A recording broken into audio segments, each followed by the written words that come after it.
Yo, welcome to another episode of the Culturally Controversial Podcast. I'm your host, Simply Nicholas87, and my co-host, Ty H. Good evening, people. And for everybody out there that has subscribed to the channel, y'all definitely hit that subscribe button. Hit the like button as well.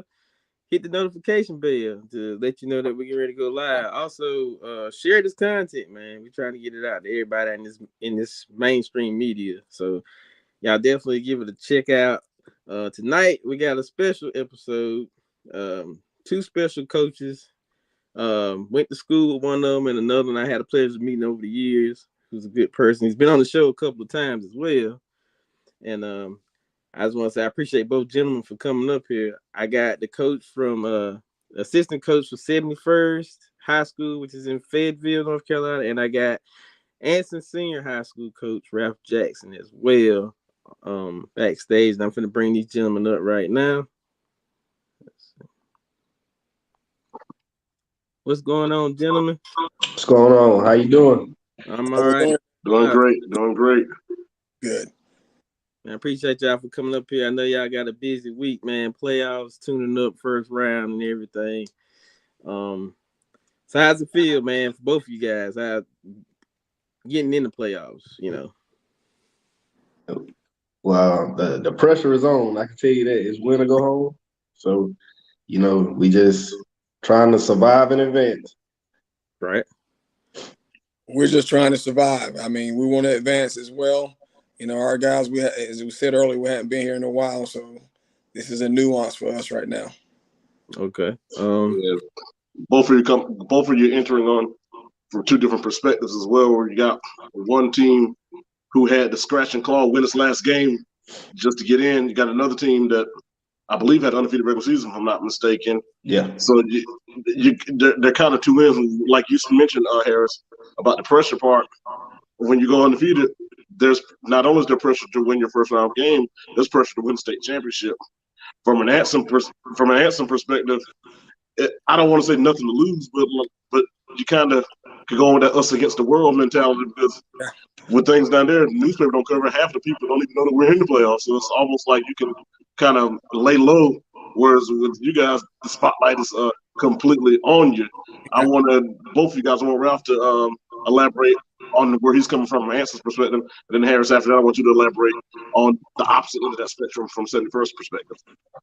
Well, perspective is I'm coming from a place that, we started off pretty good at the beginning of the season, and we had a little buzz going there. And between injuries and certain other things, we had a stretch about 5 weeks of just bad luck, bad decisions, too many mental mistakes. And now, as you said earlier, we're just trying to scratch to get into the playoffs. But to be there, the guys seem to be happy. I just want them to understand how big of an opportunity this is for them. Right. And for you, Coach Harris, how does it feel to? I know you guys went undefeated last year, if I'm not mistaken, as well. Going into it again this year for the 3A. I know how 3A football goes. It's probably one of the biggest conferences in the state. It's gonna be rough.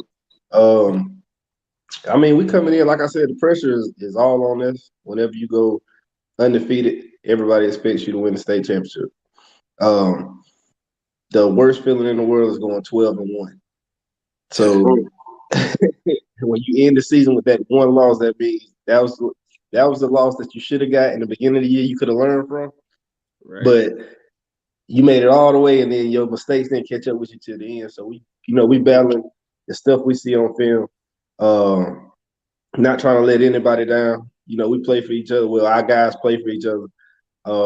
As coaches, we coach for each other, and none of us want to let any one of us down. So the pressure's on. We feel like we have to go out and handle business. Right. And can I say something to that? I mean, it sounds like Sure thing. Go ahead. The coach is there. Coach. I love that. And we had that back in 18 to 19, and it was really rolling. But we just have to we're trying to get back there, honestly. That's a great point, Coach. And we've been together since 2013. We had two coaches leave to go take head coaching jobs, and we had one that went to Texas A&M. He ended up being a coach down there. So other than that, man, we done had the same coaching staff since the beginning. So all the kids that know us, they grew up around the program. So it's kind of like we coaching nephews. You know what I'm saying? So, and I like that. That's what we had. You know, it's changing now. And I don't think it's the community's fault, but it is changing a little bit. So for me, I'm trying to fight to get back there, you know, where the kids feel like they're part of the program. I mean, the youth league, middle school, I want those kids around us as much as possible. all right. With the kids you got, Coach Jackson, you got talent to win Friday. Now, what ended up happening ultimately happens based on how the game is executed. But as far as talent, as far as 11 on 11, especially in skill positions, you got guys who can play. It's just a matter of can we play sound and intelligent? Yes, sir. Yes, because sir. the talent is there. I want to ask you something, man, because from the point to where, like you said, we got off to a good start, and right in the middle of the season, it seems like the second half of the Albemarle game is where the change happened. Mm-hmm. It's like something just seemed like in the second half against Albemarle, it looked like a different team. And it seemed like it didn't find its way back into the second half of West Stanley. Yeah. What I want to know is, during that time when we were on that 4-game losing streak, how did you keep from losing your team altogether and able to get them to at least win that last game that they need to win to get in? Well, for me, you know, we try to make practice as difficult as possible, you know, but we are dealing with a lot of young kids. You know, we still got a lot of sophomores. We just kept preaching family, and luckily we have people that were out in the community. You know, like every Wednesday, we got fed for those 3 or 4 weeks, just trying to keep the kids together, man. And I've looked at other programs here locally in Stanley County. You know, they had a lot of dissent, a lot of fallout. You know, a lot of kids quit, but I just thank God that our kids stay the course, and hopefully we can you know, it'll benefit them this Friday. Also, too, and I want to pause for a second. I want to acknowledge we got Forest Hills assistant principal joining in on the chat, Jared Gatewood. I want to commend him because he won assistant principal of the year in Union County. He's an alum of Richmond Senior High, and he's assistant principal of Forest Hills. So, yeah, he's kind of an enemy, but he's our friend too. So I just want to acknowledge that he is. On Friday night. He played football at Richmond Senior too. So, Nick, if he feels like he want to get chatty, shoot him the link and bring him in if he decides he wants to get chatty. Okay, I got you. What I was gonna say, you got another question? I'm trying to think of the question I had. It slipped off my mind. My bad, because I get long-winded. That's on me. You're right. That's on me. Harris, who all was in your conference, man? And who was like the team that you were looking at? Was like, if we get past them, then we know we're good. We got Jack Britt, Lumberton, Purnell Sweat, Cape Fear. Who else? Douglas Bird, and is that it? I think that's it. And Southview. Okay. Honestly, we try to take it just one game at a time, but each year, Pine Forest, they're not in the conference, but that's a tough game for us. If we can get through that game, we pretty much can, you know, stand up with anybody because they usually have a pretty good defense. Then it's Cape Fear and Jack Britt. Those turned into robbery games over the year because they went kind of back and forth for a while before we started, you know, really, I hate to say it like this, but putting our foot on their throats. So those 3 games are pretty much the toughest ones. And then that last game against Bird it's always a trap game because you never know what's going on. They ain't rebuilding, but they got athletes. Right. So, you know, but those 3 games in the beginning, Pine Forest, Cape Fear, Jack Britt, those are the toughest games for us. Okay. I feel you. And I would say with Anson, our toughest test would have been Pinecrest and who won the Southeastern Conference, and Monroe, who won our conference. And no disrespect for us, Forest has a good football team. I'm talking about well, I mean, it's Pinecrest time, man. Like, they've been building for a while. Even when they had Coach Metzger, I think he's at Montgomery Central right now. Man, he built those guys up pretty good because when we was in the conference with them 2 years ago, it was always us, Richmond, Scotland, and Pinecrest that were fighting for the top. So Pinecrest has been building for a while, man. It's their time to actually just step up and make a deep run. That actually lead me, and I ain't got much, Nick. I do want to ask Coach Jackson this before I turn to Great. because that game against Pinecrest, you rarely hear me say this. We lost that game 35-6, and at that time, in that loss, I felt like we had a good ball club because I felt like we were able to compete in the trenches with a team that was double our size, team that's double our size in depth, double our size in height and weight. We were able to match the physicality in the trenches, and I thought we just left some plays on the field. I thought there were a lot. I thought quarterback Luke Hyatt actually played exceptionally well in that game, and the guys around him just didn't make plays. I thought there were a lot of drops in that game. Coach Jackson, at the time from that game, did you feel like that the squad was better than what you were expecting going to the season after that particular game? I felt like we were, but also very cautious because I can't say it how I want to say it, but one of my coaches in college used to tell us a dog that pooped fast don't poop long, and our guys just couldn't handle, I don't think, that the opportunity that they had, and we preach that every week. Look, guys, every victory. We got to get ready for the next opponent for next week, the following week, and those little mistakes really cost us. Those minimal mistakes really hurt us in the game, and as you said, we left plays on the field. And as a head coach, I take the blame for all of those. I just want our guys to be consistently competitive, and we were not that. Yeah, and in that game, a lot of the plays that were left on the field were by some of your younger players. That was in the building. What up, Ron? So that makes sense. Now, with Pageland and Mount Pleasant, we gave those games away. I'm sorry, man. Oh, look, don't apologize. You're exactly right. I agree. We gave both of those games away, especially the one to Pageland. And you know what? I really felt like both the games. I thought in both of those games we lacked patience. Though both of those games were simple games, because both of those teams wanted to shorten the game. Yeah. And all we had to do was let them do it. But we got a little too impatient and went away. And I think we went away from what was working. And then both of those games had two critical turnovers that went to the house that just changed the trajectory of both of those games. And I felt like that we lost to two teams that we were better than. And I know Monroe loss was tough. I know Forest Hill had a good team, but I still feel like going into conference, those two back-to-back losses just sucked the energy out of everything that we had started. And I think it became an avalanche. And then that's when the string of bad luck got happening. Yeah. Some of the things like some of the fumbles and pick sixes and things like that we were seeing just some out of nowhere. It just seemed like it was just all falling apart. I think it started from letting those two slip away.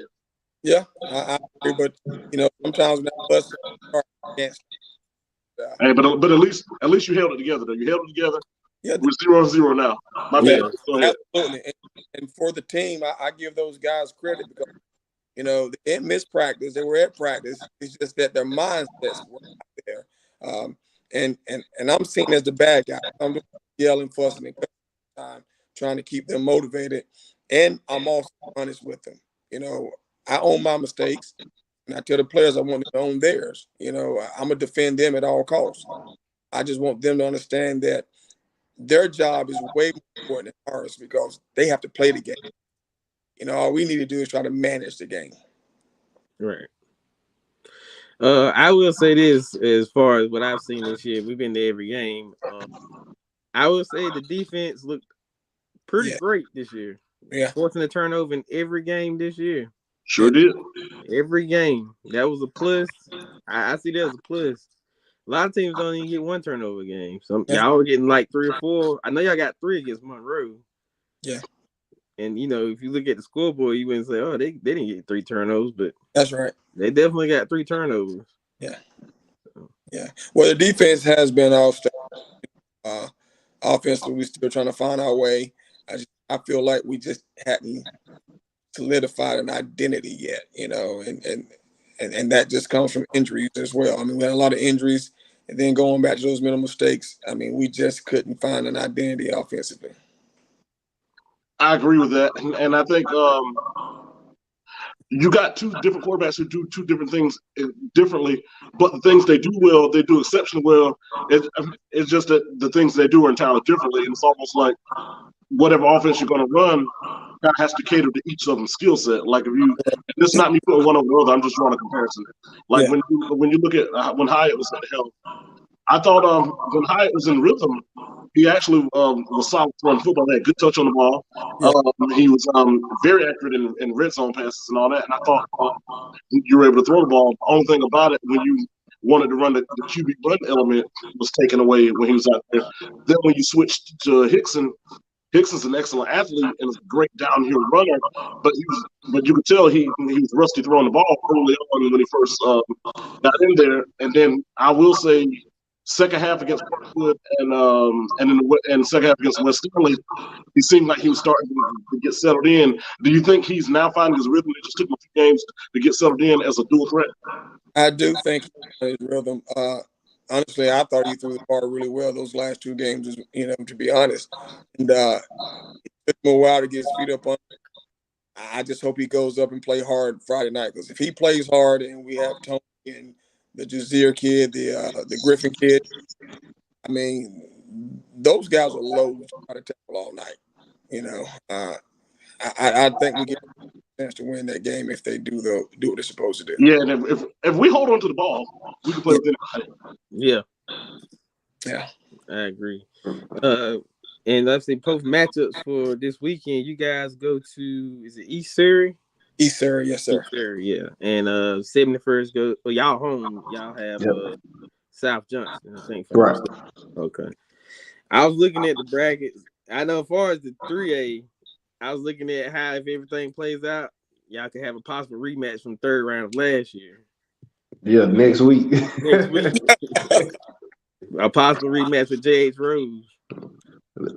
I don't want to talk too much about them right now. I'm gonna get through South Johnson, but I mean, everybody sees what's lined up. If both teams take care of what they got to take care of, then that'll be their rematch.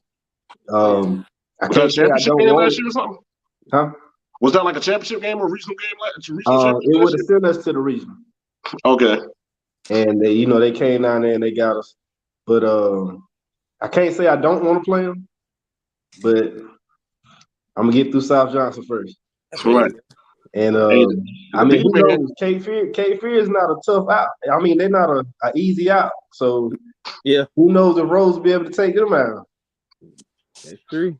Cape Fear used to be a powerhouse back when the guy that used to coach Pernell Sweat years ago left Pernell Sweat and went to Cape Fear. They were a powerhouse. People don't know that Pernell Sweat used to be a powerhouse too, but that's long. I remember that was long ago. But I mean, you're from Manhattan, so you know. But. Yeah. And Nick, I don't want to talk all day, so my bad. Oh no, you good.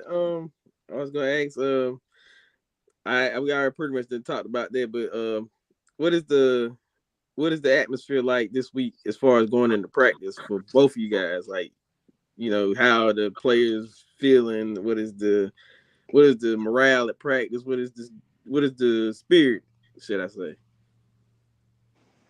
Well, for us, our guys, they've been really excited.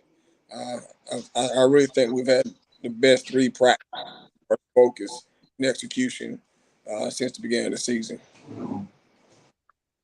Well, right now, we locked in. We're trying to let the guys know, that 10-0, that's over with. It's a new season. Yeah. So your mistakes loom very large now. You make mistakes, you go home. You don't play another week. So we just trying to get them to focus in. They've been doing a pretty good job of that, trying to block out all the J.H. Rose rematch talk that everybody wants to pull them into. But other than that, man, we had a pretty decent 3 days of practice, man. Okay. Hey, Jax, I want to ask you, because your senior class has never played a playoff game before. And I know that for this class, it means a lot. I know that they want to go out with a bang. So if we win, they're not going out yet. Just a week and a half ago, it looked like that everything was doomed. Yeah. and now they got a chance to right the ship and have a chance to go out the way they want to go out, and it'll be on their terms depending on how things shake out. Like, have you seen like a different level of urgency specifically from your seniors? I can tell you that the seniors definitely want to play hard. You know, the sense of urgency may still need to improve, but you can tell that they know that they're going somewhere that nobody else has been in 5 years in this team. So I think there's some excitement there. It's just the fact that that leadership is hard because they want to be. Oh man, I think there you go. I had a phone call. That's all good. I hear you. But the leadership is coming. I do see some sense of urgency. I need to have a, like I told them today, we need to have a very crisp walkthrough tomorrow, locked in. Right. And for your younger players, I think for all those sophomores you got on varsity, I think that this experience to get this taste this early, it can let them know like what it takes to get to the next level. Like now, like you've had all these regular season, you had games at home in the regular season. Now you got to go on the road to a hostile environment against a team that probably hadn't lost many games if they've lost any. And now they're going to have a strong litmus test, but they're going to see what it takes to have to get to the pinnacle. Yes. Have you seen any difference in your like those young sophomores? Yeah, they want more playing time. That's what they keep talking about. Hey, well, one thing I will say, I know we're talking about the present, but in the future, you got a strong nucleus, at least in skill position. Wide receiver 10, Sturtevant, I think when he reaches his potential, it could be special. Yeah. Wide receiver 19, I can't think of his name, but I think he could be special. Yeah. And in your backfield, 25, Griffin gentleman that was hurt most of the season. But when he came back, once he got his legs under him, he was very good. And I think number 7, Kendrick May, I think the combination of Griffin and May can be like a James Cook, Brent Simpson type backfield. And I've been saying that all year. I know that people think I'm crazy when I say that, but I think when those guys get their footing, by the time they're seniors, I think that particular nucleus, if you could build in the trenches, can be a state championship team in 2 years from now. The key is I want the administration to give you enough staff to where you can build that with them. Right. And that brings me, and Nick, I'm sorry, man, but I got to, because it's going to tie Anthony and Ralph into this. Anthony was in our chat last week, and he was telling us at 71st, you got the head coach and only 7 assistants. At Anson, if I'm not mistaken, you got the head coach and only 6 assistants. So both of you guys going through a situation where you're understaffed. I want to know how both of you are grinding through that, through being understaffed and still finding ways to get through the season. Like, Ralph, I've kind of seen firsthand what it's like. I want you to take me through it. And Anthony, I want you to take me through it and let me know how are you able to still find success being understaffed like that? Well, when it comes to our situation, that's how it's always been. So we've got a system in place where we work with everybody. We got each position coach has a position. We have to coach the varsity and the JV, which kind of works out for us because our JV guys are getting reps with the older guys sometimes, and that shows on Thursday. Okay. And that carries over into when they come on varsity. Right. But to say we wouldn't want to have another 18 coaches like a Richmond or, a Mallard Creek, that would make it a lot easier, man. It's just everybody has to do more with less. You just got to step up and do work together and get it done, man. It's harder. It's definitely harder. Yeah. Well, and from where I'm coming from, we had that luxury of having those extra 3 or 4 coaches, which made it a lot easier because now they can be a little more specified in what they do, the specificity of coaching a position and a JV or varsity. And now that the tables have turned, it's a little overwhelming, I'll be honest with you. But we still love the game, and we try to do our best. We try to schedule where we stagger our JV and varsity because our kids, probably unlike 71st, they're very athletic, but they don't just want to change. We need somebody there with each group just about every second of the day of practice, to be But we are doing more with less. I'm not pointing a finger or blaming anything on anyone else, but those are the cards that we were dealt, and I try my best to make sure that we were prepared every Thursday and Friday. Me and my staff, that is. Right. And if you're going back and watch some of these episodes, I know you've been too busy, but if you ever had a chance to go back and watch some of these episodes, the biggest rants I've made is when people talk, even when people in the comments are like, well, with the coaching situation, I'm like, he doesn't have a staff, and when I say doesn't have a staff, I'm not talking about who he has. I'm talking about who you don't have. You don't have enough of them, and I always felt like this is my opinion. I don't feel like you've been put in position to be successful. You don't have to respond to that. That's my personal opinion. I'm not asking you to endorse it. I do not think that, you've been put in position to succeed. And I've personally said that I think that there are folks who may not want you to succeed. But at the end of the day, I hope I don't ever see you check out. And I don't believe you have. I see you every week grinding and grinding and grinding. But I know you're a human being. I know sometimes you wake up on a Saturday morning and want to say, man, F this, but you keep getting back up and swinging.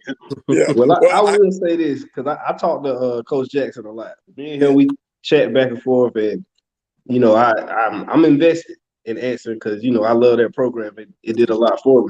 Right. And I think he's the right man for the job. Every time I talk to him, he's optimistic. He has a plan. So I think, like you said, if he gets some of those things that they've taken away or that they won't give, he'll be in a perfect situation to take the program where it needs to go. I know I support him. As a Bearcat alum, I support him. And I let him know that every day, like when I found out they were playing East Area, I was the first one that hit him up and say, hey, go get him.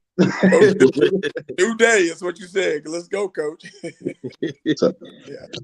And we got a fan question in here.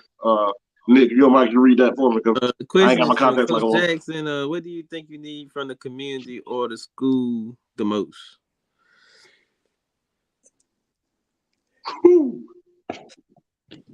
I guess political. I need genuine support. If I can get genuine support, we can take care of everything else. Because I don't mind fundraising. I don't mind taking kids to camps.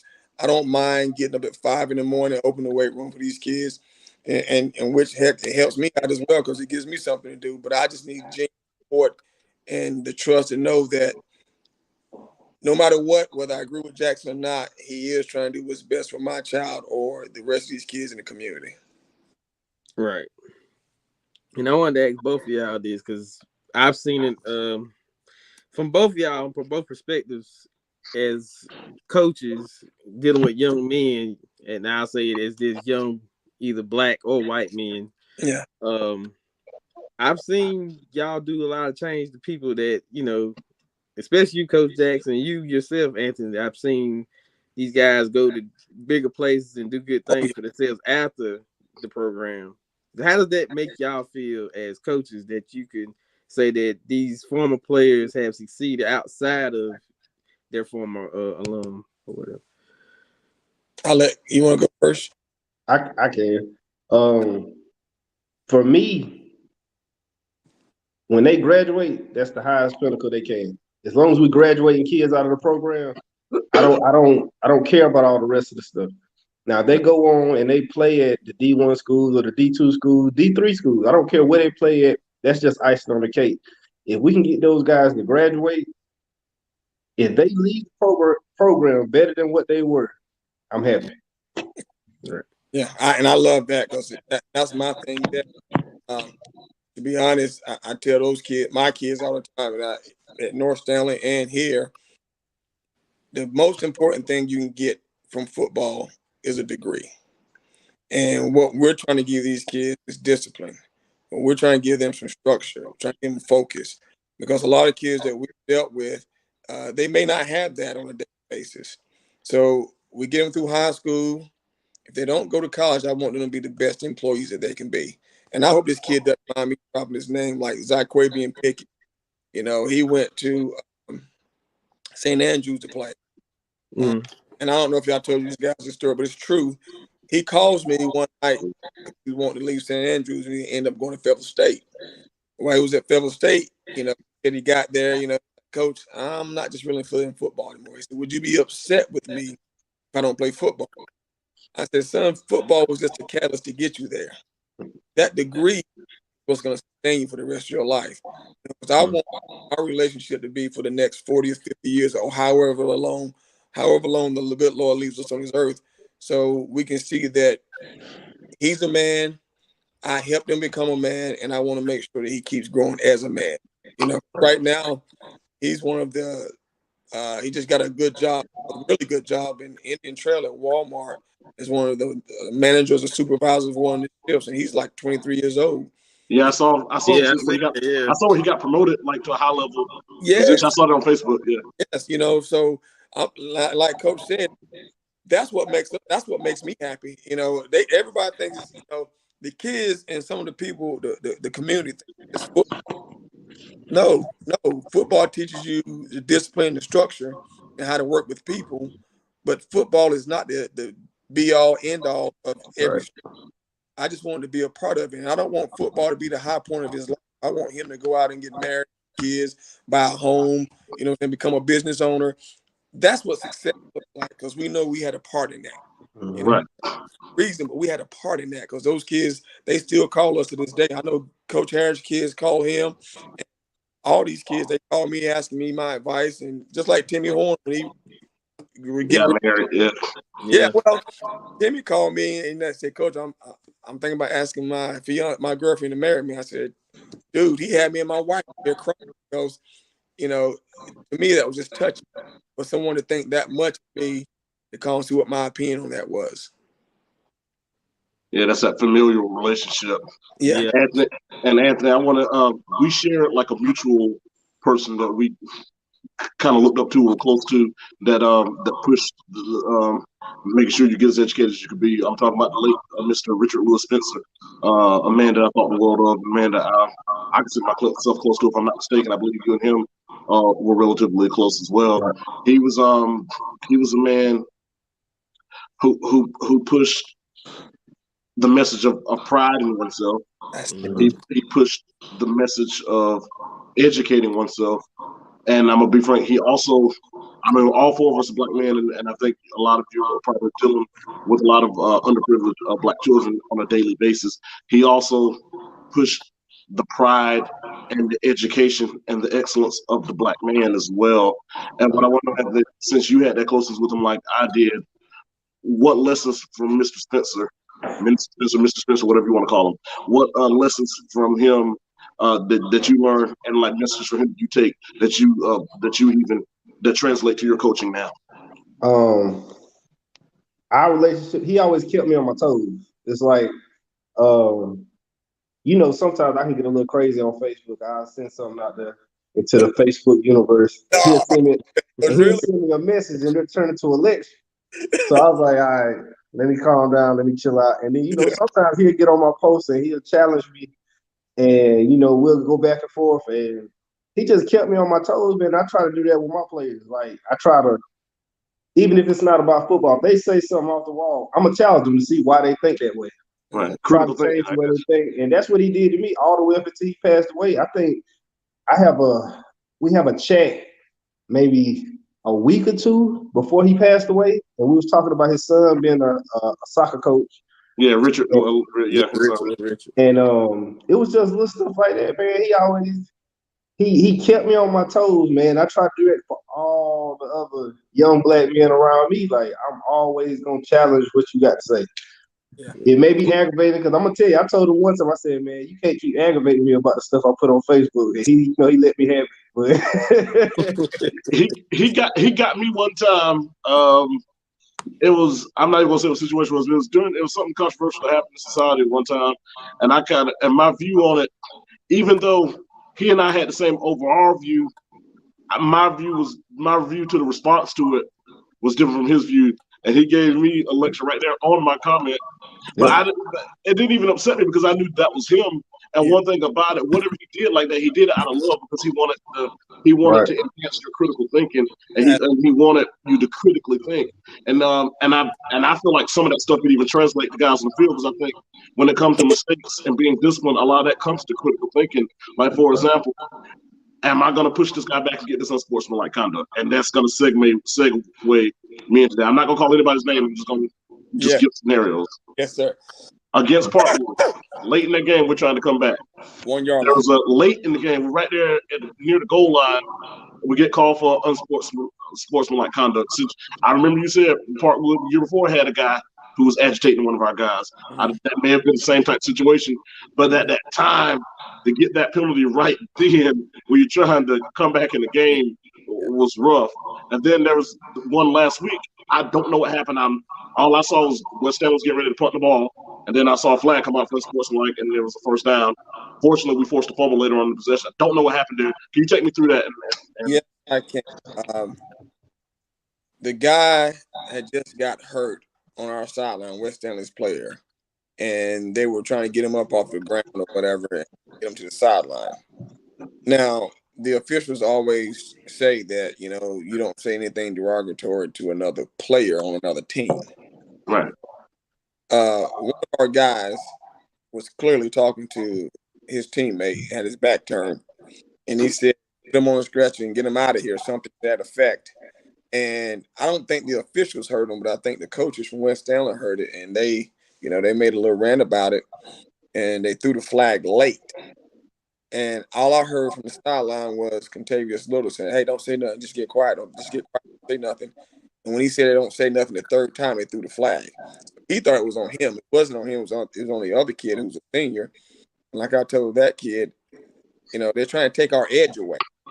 Just keep playing. We're gonna make those. We're gonna have mistakes. Mistakes are a part of the game. And I just tell them how they respond to those mistakes is what's going to determine whether we're successful or not.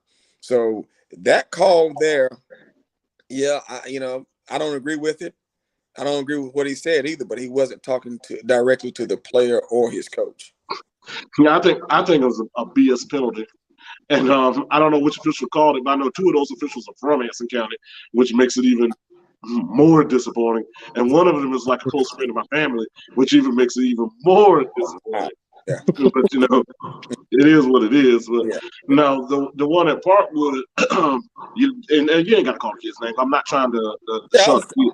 Yeah. But without embarrassing anybody, what was that situation? What was the explanation you were giving for that? Which penalty were we referring to now? I mean, because heck, late in the Parkwood game, we were trying to come back real late in the game, and we were down there at the goal line getting ready to score. The kid said to me that the kid, he said something to him, and our kids are very emotional. You know where I'm coming from? Yeah. I had to go grab him off the field, and he apologized from the time I got him at the numbers to the time we got to the sideline, but then he got irate again on the sideline. But I'm like, and I didn't see it, but the coaches were telling me about it. The kid said something to him. He didn't tell me because he said it was cuss words. So you can't respond that way. I mean, here we are on the 1 yard line, and now we're going back to the 17 or 18 yard line. So it's just it's those tight minimal stakes there, and it goes back to what you said, critical thinking. Do I need to do this now? And I tell them, you played that hard between the whistles, and that's when you get them. And that's just my concept of it. And it's funny because Nelson and I had this just talk about in general the emotional element of it. This is you guys are dealing. Both of you guys are dealing with young kids who have a lot of emotion, and probably even have a lot of things back home that they're bringing with them out there as well. You still want your guys to have passion, and this is for both of y'all whoever want to take this. How do you balance that passion to keep it from crossing the line? Because how do you discipline that without taking everything away? Go ahead, Coach. No, you go ahead. Go ahead. You good. We have our head coach has a motto. At the beginning of the season, he tells every team that comes in. He said he can't coach. We won't coach players we can't control. Mm-hmm. So that means you can have all the emotion in the world, man. I believe the best football players are made whenever it's high emotion. But whenever we tell you to calm it down, to tone it back, You just got to tone it back, and we got to be willing to sit kids that won't tone it back. Mm-hmm. You got to be willing to get rid of them. And sometimes you got to make an example out of one, so the rest know, hey, we can go up to here. Yeah, but we can't take it up to here. Yeah. And I think it starts in the beginning. It starts at the first day of practice, that parent meeting. That's where it starts at, and it carries through the season. Yeah. And I think sometimes the community doesn't necessarily have an understanding. This is gonna sound bad, but I'm from Escada, so I'm not putting that on people. But I think sometimes the community sometimes are looking at it with tunnel vision and not seeing the bigger picture. I'm gonna give an example. Down at Monroe, and at this point the game was completely over. But I agree with what Coach Jackson did on principle. And I'm not gonna call anybody's name either, but you know exactly what I'm referencing. It was late in the game. They called a BS pass interference. Called a straight beat. Yeah, we were down 49-3 or whatever, but on the prep quarter thing. Yeah. They called whatever. We were down a lot to lose. They called a BS pass interference. And I remember a player, and I'm not gonna give a number or anything descriptive, was upset with the call, and he had every right to be upset, and I understand why he was upset. Didn't have a problem with that. After he initially showed he was upset, he wasn't even in the game. He was, of course, this guy was watching the game. I remember the player proceeded to walk down the sideline and appeared to be yelling at the official. I couldn't make out what was being said, so I'm not going to speculate. But anyway, it appeared that he was yelling at the official.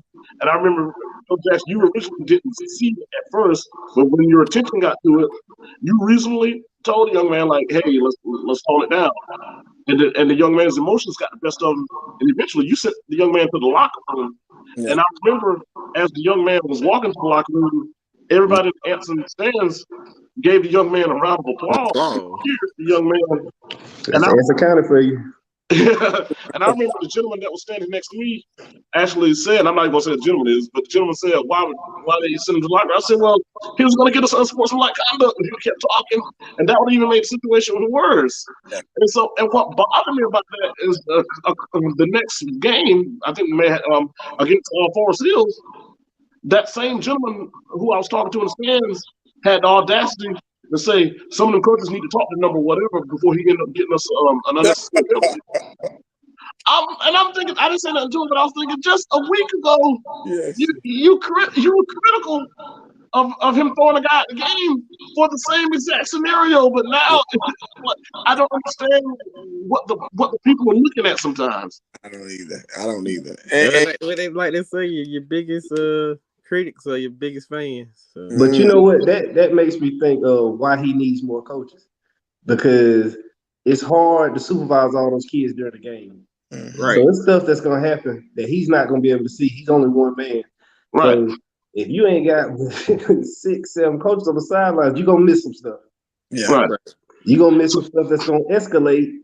That if you would have jumped on it ahead of time, that's right, it wouldn't have been an issue. And that comes from a lack of coaches, because you can't supervise that many kids on the sideline and coach. No. Yeah. So this is why I make my plea. Coach Jordan, Coach Stinson, if you're watching this, Coach Stinson, you taught me in 9th grade, so we have a great relationship. I respect you, and the respect has always been mutual. Coach Jordan, man, I've gotten to know over the last year and a half, have developed a level of mutual respect. I respect you guys, and I like you, so I hope you're listening to me. If you're listening to me, let's get my man some help. He's working hard. He got his hands full. His plate is full. What Coach Jordan or Coach Stinson, what do you need fundraising wise from the community or whatever, budget wise, to get him what he needs? Are we trying to start up a booster club if that's needed to raise funds? Whatever it is, well, I'm sure if you can get the people to buy in, we need all the resources we can to give him a fair shake. Because whether it's him or whether it's anyone else, if we're going to have the same budgeting issues as far as putting together a staff, you're going to run into the same obstacles. Yeah. So if Coach Jordan, you got my number. And Coach Stinson, you know how to find me too. Like, if you guys even want to come on, to where we could discuss like what the plans are, what you're looking for to not only just football but good athletics across the board, so our coaches can be successful. Like what is needed so we can make that happen. Right. Like, that's an open plea to you guys. I think there needs to be more like you said, more support into that program. Because I remember one point of time, and even when Anthony played and beyond or past that in a couple years, that program had more support than you could ever imagine. Man, do you remember when we had a separate ninth grade football coaching staff, Yep, a yep. JV coaching staff, Ninth grade, and a varsity coaching staff? right? Yep. Yes, I do. Remember that. And Harris, what years did you play? I'm trying to make sure I got the years right. 2000, 2004. Okay, so you I had two you caught the tail end of Freddie Davis and Coach Bruce. You played under Coach Davis and Coach Bruce, right? Right. Yeah. Okay, so you actually got to see, you actually got to be a part of the pinnacle, right, and got to see when, cause in the early 2000s we're here and kind of went back up. But after Grooms got back here, but so the thing about it, we don't even have the amount of kids we used to have, and we don't have the size we used to have either. Like one thing like I said last week, I'm going to correct you again. I know people when the narratives of we only got 600 something kids. I said that's only on the base campus of Anson Senior High School. Early college has 246 9 through 12 kids. I'm not counting the 50 seniors. That gives you about a total of 890. That's still smack dab 2A. After back when you were playing, we had about 1244. Regardless, so you're already working with a smaller crop. I remember back even with middle school, you had a blue team and an orange team. Right. Two players for one team. Now is struggling. Like I know you got Coach Turner out there in middle school. If back in the day, if you'd been coaching here, you had to get Coach Turner and somebody else, maybe Coach Allen or somebody. So or Coach Harvard moved him. So it seems like as a community is growing older. And then another problem, and I know this is a taboo topic, but Harris, I think you know this too. Lots of times we have some of our kids move or transfer. I'm not trying to speculate of any wrongdoing, but move from our school to another school. And I'm not going to call anyone, but we even saw one this year that picked us apart. When I'm thinking in my mind, no, because I do want to say this. If you look at all the schools that's got success right now around Anson, even over in Richmond, the two powerhouses in Union County, most of those kids have Anson roots. I went to school with their parents. Those are kids that should be wearing orange and blue. So people leave Anson for a lot of different reasons. The job situation, a lot of people, their parents working in Union County, so eventually they make their move. And speaking of job situation, that's another segue. I remember our good friend Sam Cole has the Sand Hill voter initiative where he's trying to register and get as many people registered. And specifically, it was because of the black voter turnout. And I know this is a little off topic, but it's going to all tie in. The voter turnout of our African American community was completely low. And he started sending his voter initiative to get more civic engagement and with the black male community, to get more people registered and get more people to vote. When it comes to, and I'm not here to endorse any party or here to endorse any particular candidate. I'm just here to endorse the concept. And with that concept, what people don't understand is your local government has the most direct impact on your life. What people don't understand, whether you're losing jobs or bringing jobs, most of the time policies that have been passed by your local officials, your county commissioners, your city councilmen and women, those decisions are the ones that have direct impact. Not only do they have direct impact, they also a lot of times influence what civilians do as far as whether they're staying or going. So when a Walmart closes, and that's your largest employer, these people got to go to where they can find work. And they might not want to drive 28 miles to get to it. So those small things influence as well. So since we're in this season, I also want to promote, this is a free plug for Sam and the Sand Hills Voter Initiative. I don't know. I don't know exactly what early voting is, but I know next Tuesday is the day for voting. I know it's a midterm election, but those midterms, those people who represent you, remember people, we are their boss. We pay their salary, so they need to answer to us. And the only way that we can hold them accountable to answer us is if we hire and fire the right people, no matter what party is. Independent. Yeah, this Saturday is the last day for early voting across the state. All right. I'll say that one more time. Say it just like you just like somebody got an unsportsmanlike penalty.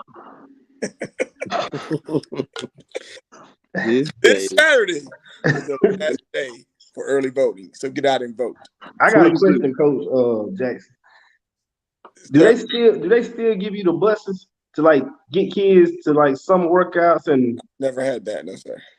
What? See, that's another thing. When I was We in had school, the bus. we had buses that took us to any corner of Anson County after football practice. Yes. Yeah, some of the coaches would come pick us up.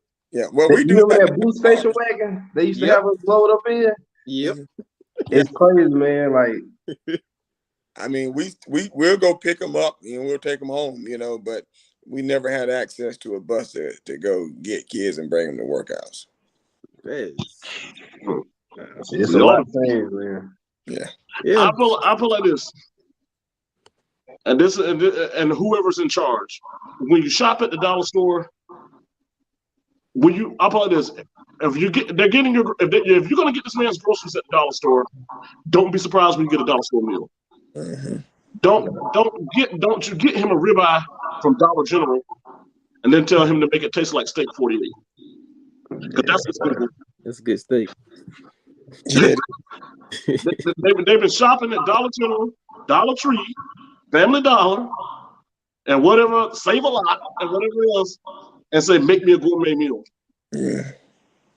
And you're getting right now the results, and this is not a reflection of you. I'm talking about the result. You're getting what you pay for. Yeah. And until someone says, "Hey, we got to get fully invested. We got to buy in." And I'm not talking about players. I'm talking about those with money. Like, we don't even have a booster club. The last president of the booster club was Ed Emery, and he's been in glory for how many years now? A good 10 years. And he's the last president of the booster club we had. Yeah, they have the foundation, the Bearcat Athletic Support Foundation, which is supposedly it took the place of the booster club.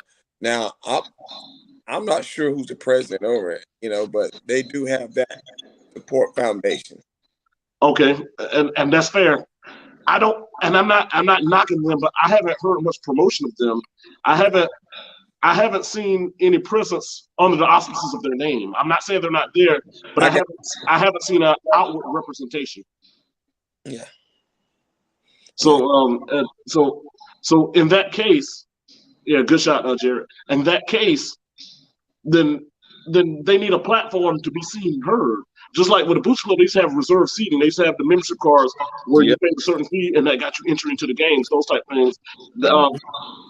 They used to get preferred seating on the Trailway buses when you had a road playoff game and that kind of thing. Yeah. I don't.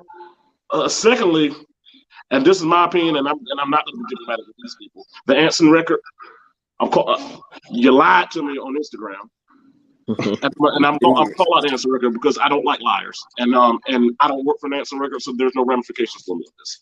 All right, first of all, at the beginning of the season, Anson Record, you put a poll on Instagram talking about which sports season are you most excited about high school, and I put on there I would be more excited if you actually had someone come cover the game instead of looking up scores on Max Prep occasionally and posting them. And then they responded back to me personally on my page and said, "Hey, Tyrell, we're in the process of hiring a new sports writer, and we'll have them during the season to cover games. We look forward to having them there." Now, I don't grab the paper read. I go on their website. I haven't seen that article from the Anson Record covering the game. You got half the population don't even know we got a playoff game Friday, and the regular season is over. So by default, the Anson Record told me something, and that didn't happen. By definition, that is a lie. And if you're a person who perpetuates a lie, you are a liar. So Anson Record, you lied to me, and therefore you are liars, and I have zero respect for you. That's why we're doing this right now, because you're not doing your job. And I meant it, I said it, and I'm not apologetic for it. Yeah, we've covered every game this year. Well, the publicity gonna start with this win against East Surrey. That's it. That's where it's gonna start. Let's go take care of business. I mean, look, talking to you guys, I've been excited ever since last Friday night at 10:30. Kids, as I said, I think the excitement has grown as the week has progressed. If they go up there and we don't have to play mistake-free ball, just play good football. Yep. I said again, give ourselves a chance to win that game. They're a good football team. They're 10-0. You know, they got great size. You know, but once again, you put your helmet on to play football, not to spectate. So let's go play. There you go. And y'all got it's only 11 on the field. Y'all got 11. They got 11. That's right. Yeah. And you think about it, that run where I was a freshman, and we had Antoine Morris and James Kirby and all them, man, we barely got into the playoffs. We got in off a coin flip. Yep. Wow. And then we went and almost ran the table. Yeah. To be fair about that, Anthony, that team battled a lot of injuries through the season. They did. They battled a lot of injuries, and we played a lot of good teams. And I told Fred Davis this to his face, and I like Fred Davis. They'd had no business losing to Hope County that year. That was the year that Bruce broke his ankle. No, but do you remember who Hope County running back was back then? I don't know, but you held him to 16 points. You just couldn't score. We lost again 16. It was Misha Hollingsworth. He ended up playing for the Raiders a little bit. Okay. So Hope wasn't sorry. They were 73. But they weren't sorry. Well, I can run you I remember what happened as far as the scenario. What it was, Richmond Senior won the conference outright. They were the number 1 seed out of the conference. Anson, Scotland, and Hope both tied 4-2 in the league, 7-3 overall. So Anson beat Scotland 15-12 that year. Anson beat Scotland, Hope beat Anson, and Scotland beat Hope. So it was I beat you, you beat them, they beat me, 3-way tie. So it was a coin toss, and they were only taking 3 teams to come. This was before that double A crap. Right. And they were only taking 3 teams from the Southeastern Conference. Richmond already secured that spot. So 2 and 3 was going to be determined in the coin toss. So Anson was number 2 seed at the conference. Hope was number 3 seed, and Scotland County got left at home. Scotland County went 7-3, 4-2, and got left at home. That's unimaginable in my view. And they got left at home. We ended up having to go to West Forsyth for a 6-4 West Forsyth team that won a weak conference. We ended up having to go to West Forsyth. Hope played, I forgot, maybe West Charlotte or somebody like that. No, West Charlotte. They played out west that had a good team. It was West Forsyth, AC Reynolds, Crest, and then y'all played Crest in the second round. Y'all beat West Forsyth 36-3. I give you the score. You beat West Forsyth 36-3. Dang. Do it. Well, you can't say we because I was a baby. I ain't do too much of nothing. Well, I've never played down for you bleed blue and orange, so I never played down. So we're gonna deal with this beat. Hey, if we gonna say we lost, then we can say we win, and vice versa. Just don't say when it's a loss. If you're gonna say we all the time. I don't say we won, but then when it's a loss, they got blown out. I'm like, we won, then we got blown out. Now you beat West Forsyth 36-3. You beat Crest in a 20-17 overtime, and you can go on YouTube right now. You can see Fred Davis say this game right here. The Anson County is a top 10 program in the state of North Carolina. Yeah, that was a number 2 seed. Fun, man. Then the next week, revenge game. Y'all lost it.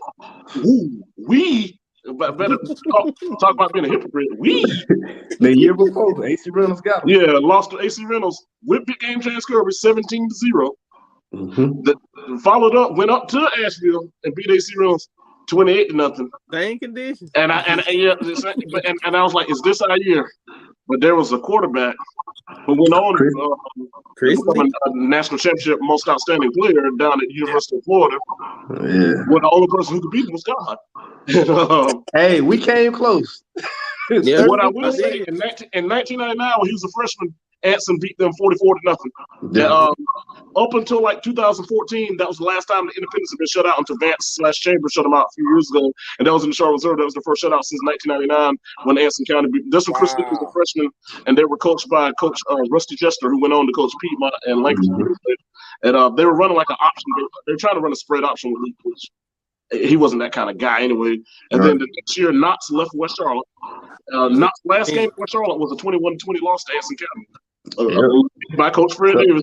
Hey, Coach Jackson, I know I like Coach Davis. I know he always remind you of what he achieved, but he got something to brag about. Oh no, there's no question. I'm not questioning his accolades. But them guys, when going up to East Surrey, they need to understand that they got a history of being road warriors, man. Anson ain't played too many home playoff games. They go on the road and they take care of business. That's Brett McLean. You remember Brett McLean, your running backs coach? Yeah, I talk to him on Facebook all the time. Me too. Brett McElhaney, he saw my post when Ants was at Montgomery Central in the COVID spring season, and they had on their white jerseys. And McElhaney said, I love those white jerseys. He said, we had some of our greatest moments in those white jerseys. And then we got to talk about West Charlotte, Crest, West Forsyth both times. And when Fred Davidson beat him in the early years with Bernard Henry and all those guys too.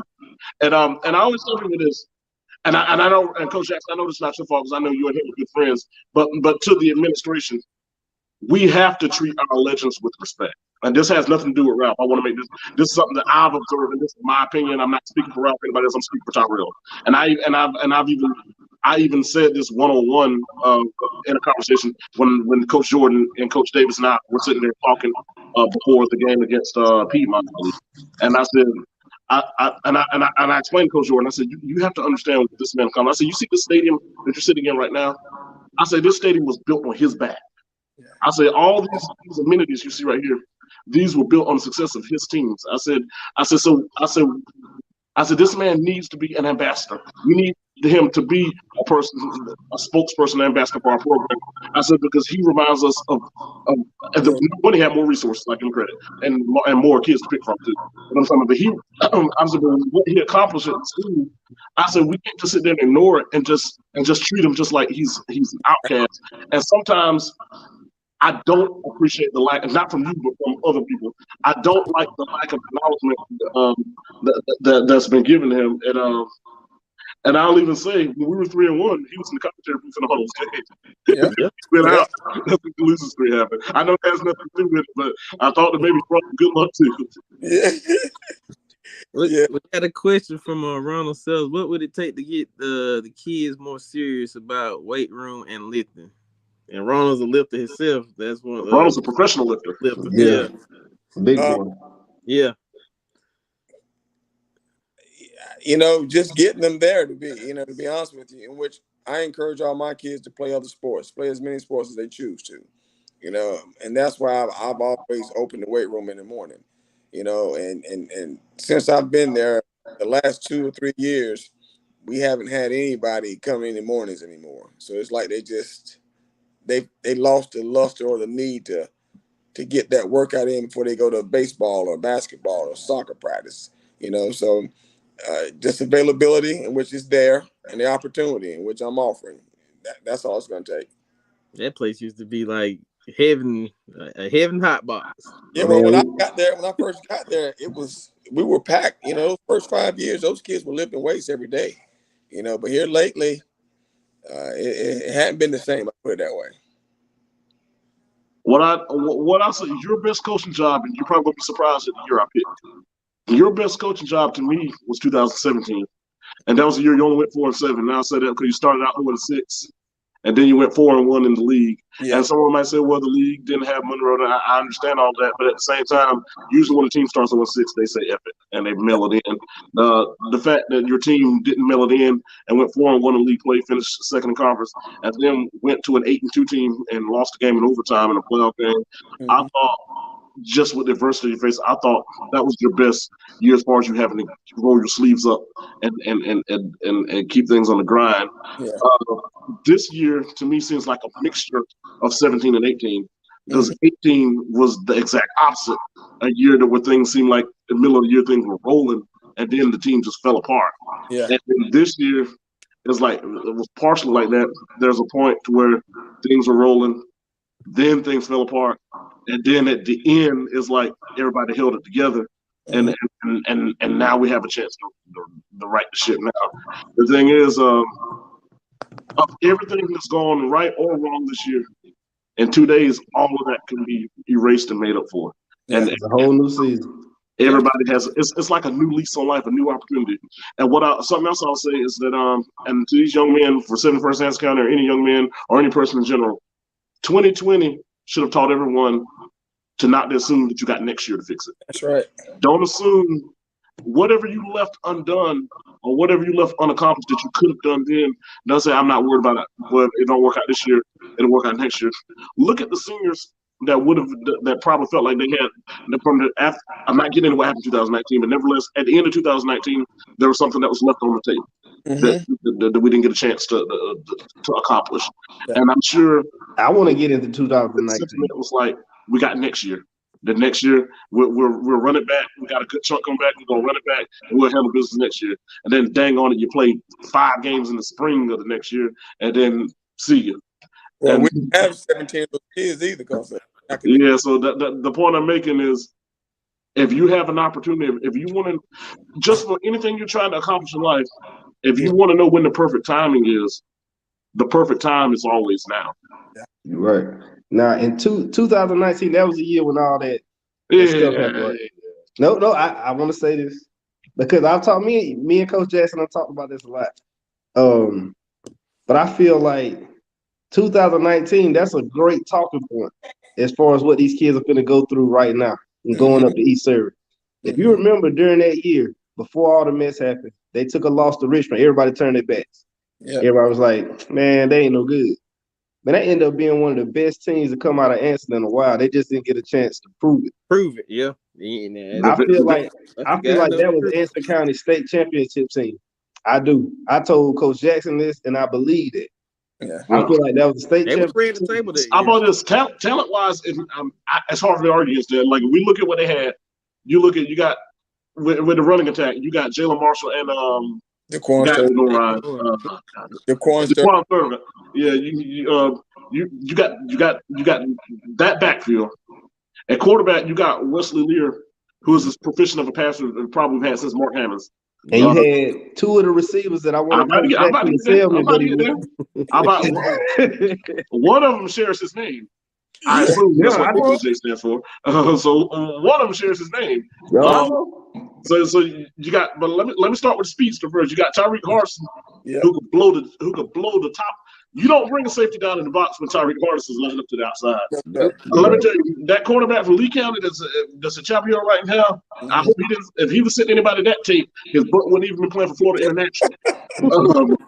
He's sitting that tape. And the only reason they won that game is God helped them out and set the thunderstorm and got the game stopped. I hope every one of them Lee County boys went to church that next Sunday and thank God because he saved their butts.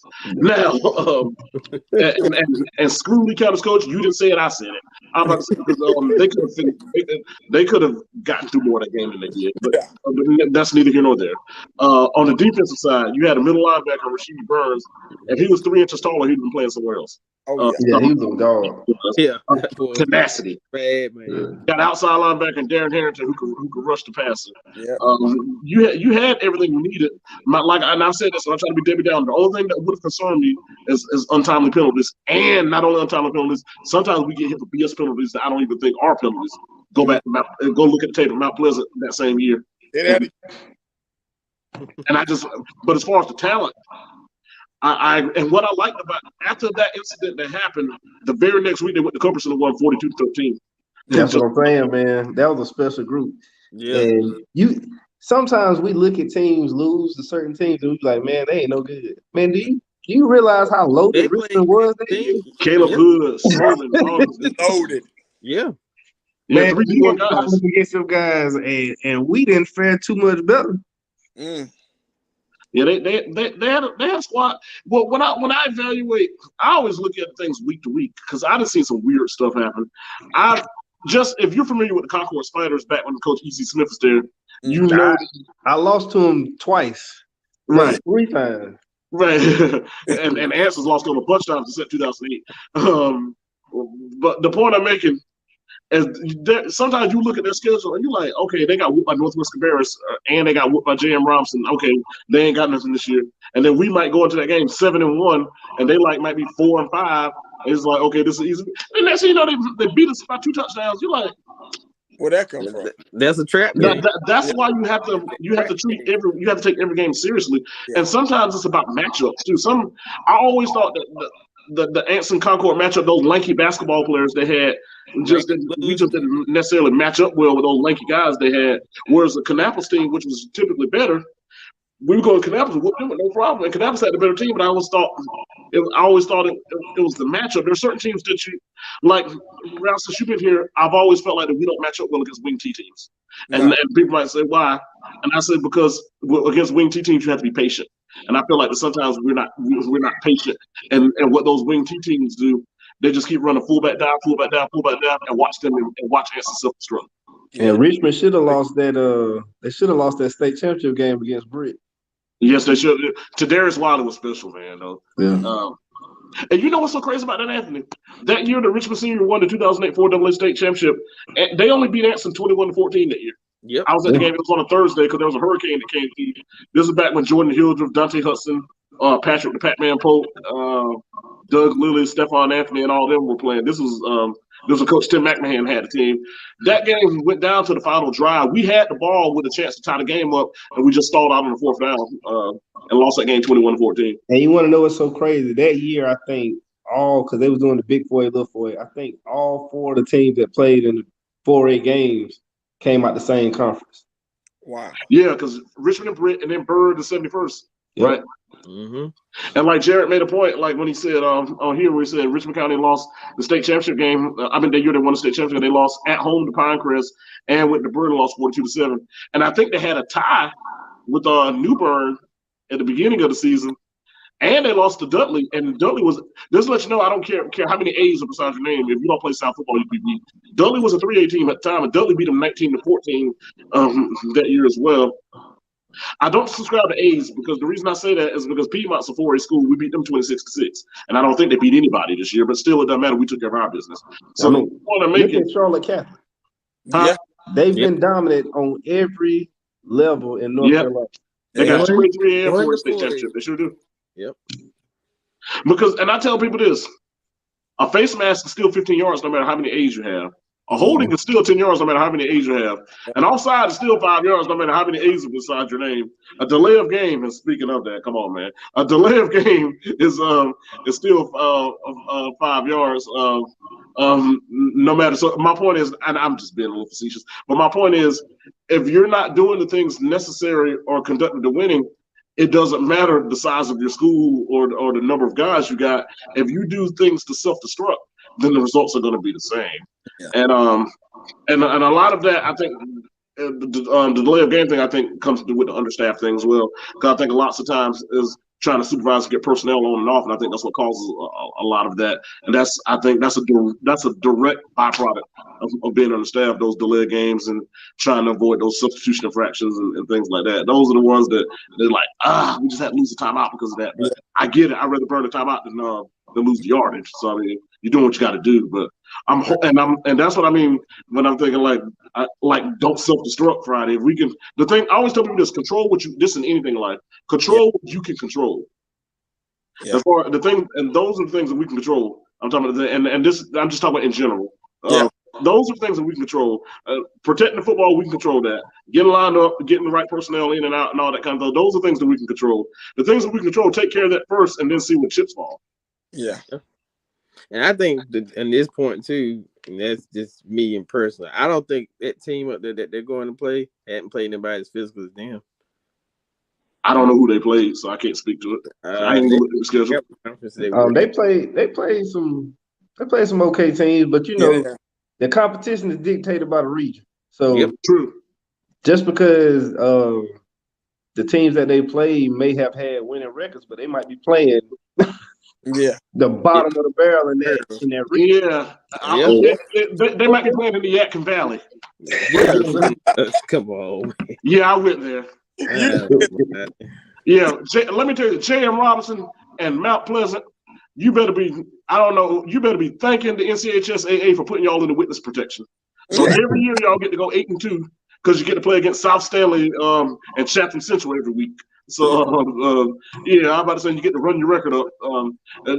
That same J.M. Robinson that y'all beat 42-7 a couple of years ago, they get to play in the witness protection now. So J.M. Robinson and Mount Pleasant, I'm sure that for Thanksgiving and Christmas, I hope you send the NCHSAA a nice gift. That they put y'all in the protection, so y'all get to go 8-2 every year. What he said, Highway 74 football is different. Yeah, it definitely is. Different. It's way different. When Jared Gatewood, talk to me since I see you down the bottom. Richmond City went 5-5, man. Never. Never. I'm about to make a joke about, but I'll leave that alone. I'm about to say, but do you think that there's a lot of heat and a lot of expectation for? Are they calling for change down there, Richmond County? Let me put it like that. I don't know about that, but Well, I'm gonna shut my mouth because I was about to say something about somebody, and I don't want to get Ralph caught up, so I'm gonna leave that alone. I appreciate that. Yeah, I'm gonna leave that alone. My thing with Richmond, though, man, and all y'all know this, I'm a Florida State guy. Eventually, you got to rebuild.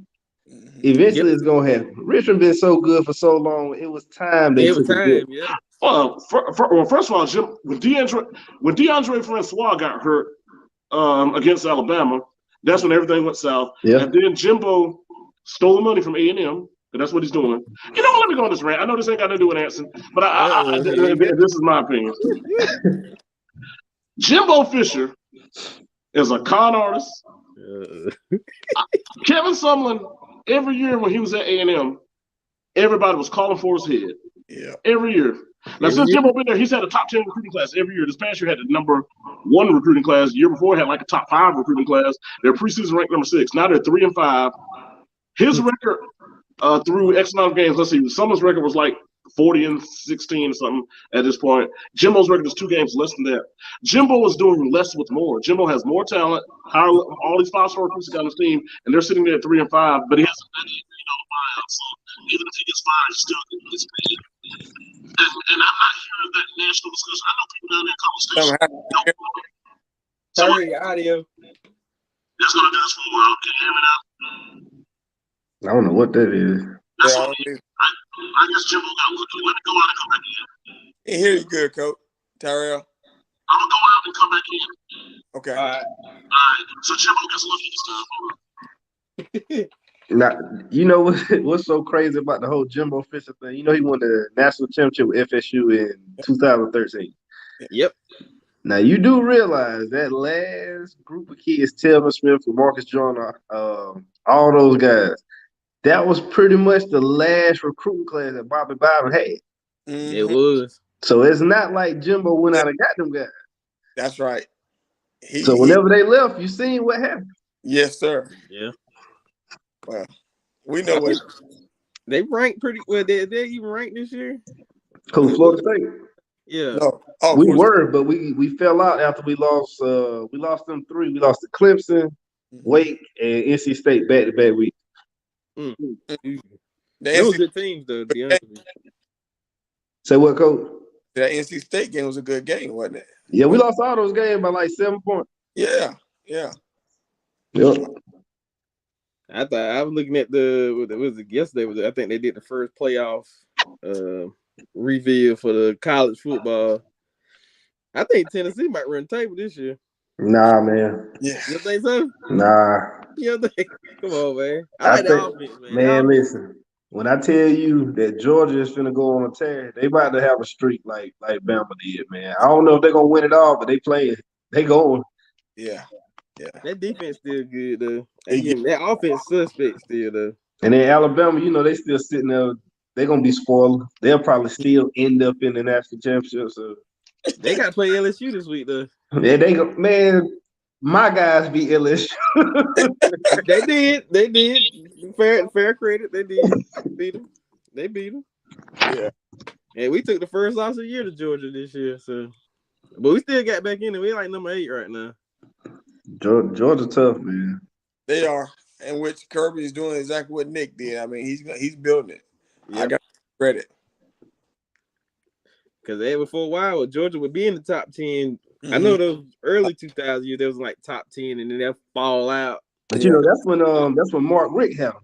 Yeah, when Trenton was playing, when Trent Sturman got there, I think they was actually good that year. They was. I think what did they end up being? I know they was up in the top 5 for a while, and then they fell out. I think they were like 5 because they ended up playing Hawaii and blow them out in the bowl game. You talking about Georgia? Yep. Georgia, yeah, something like you talking about Trent Sturman was there? Yeah. That's great. I just walked in on this conversation and was able to pick up on that. Because you said it beat Hawaii. Speaking of Hawaii, man, the quarterback for that Hawaii team, Coach Brennan, man, no longer with us, man. That CTE got the best of him. And Yeah. He exited on his own terms, man. That was a sad story. Um, and now Hawaii's coached by Timmy Chang, their all-time passing leader. Now, remember he was there before Colt Brennan. And that has nothing to do with anything. But all right. What's going on? I don't know what happened. We lost Ralph. Well, while he's getting back, can I finish SHITing on Jimbo Fisher? Yeah, go ahead. I'll never stop somebody from bashing Jimbo. So that dang on Jimbo Fisher, he robbing A&M blind. Jameis Winston, Rashad Green, and Kelvin Benjamin got him that national championship in 2013, and he been living off of that ever since. He ain't done a dang on thing at A&M, and he's one of the highest paid coaches in the country. Now now to Florida State. Now I'm not gonna let them off easy too, and I don't hate Florida State. I want to make that clear. And I know you're gonna be like, well, Coach Taggart had a losing record and all that stuff. I said, come on, he inherited a mess, and he got fired in the middle of his second season. This is my thing with the whole Taggart thing. I was excited about Willie Taggart going to Florida State. The first year he was there, he had a coaching clinic that I drove down to. So I got a chance to meet him, get a chance to talk to his coaches. And you could tell from the beginning, like, the coaches weren't together. Like, you would go talk to this coach and it was this conversation. You go talk to another coach, it's this conversation. So you was like, all right, he gonna have to pull them together. And then it never came together. And I got a chance to talk to the O-line coach. I think he was at Duke or State One. And I went up for a clinic and he was there and he remembered me. He talked and he was like, man, it just never came together. The coaches never got on the same page. And that was one of the main reasons. Yeah, he was like, that's one of the main reasons why they kind of moved in another direction, because they couldn't get the coaches together. And those coaches. He better be careful of Florida Atlantic too. I went to UCC, so I see Florida Atlantic when they play UNC Charlotte. You better be careful there too, because they're not rolling or anything. Nah. I remember when he was at USF, he had some squad. They were like top 25 when he was at USF, and then that 1 year he went to Oregon, he took them from 3-9 to 7-5, and then everywhere he's been, he had to rebuild. Like even at USF, he had 2 or 3 years where the records were terrible, and then he turned it around. Yeah, now I don't think he got enough time at FSU. All right, he's a program builder too, but people only give that title to Matt Rhule. Now, and Mike Norvell, because he still got a job. Yeah, and this year they're decent, but Mike Norvell was given enough time to get to this year. Right. And because Norvell, I remember he was in Memphis as far as that goes, but when he right, like Jared said, he was trying to clean up Jimbo's mess, and Jimbo seems always like discipline. That is true. Let's be honest, all our Florida State teams lack discipline. But when Florida State lost that game to Jacksonville State last year, I was like, come on now. And they weren't calling for Norvell's head like that. And I was like, and then he got year 3, and he was playing musical chairs with Mackenzie Milton. Mackenzie Milton's knee was done.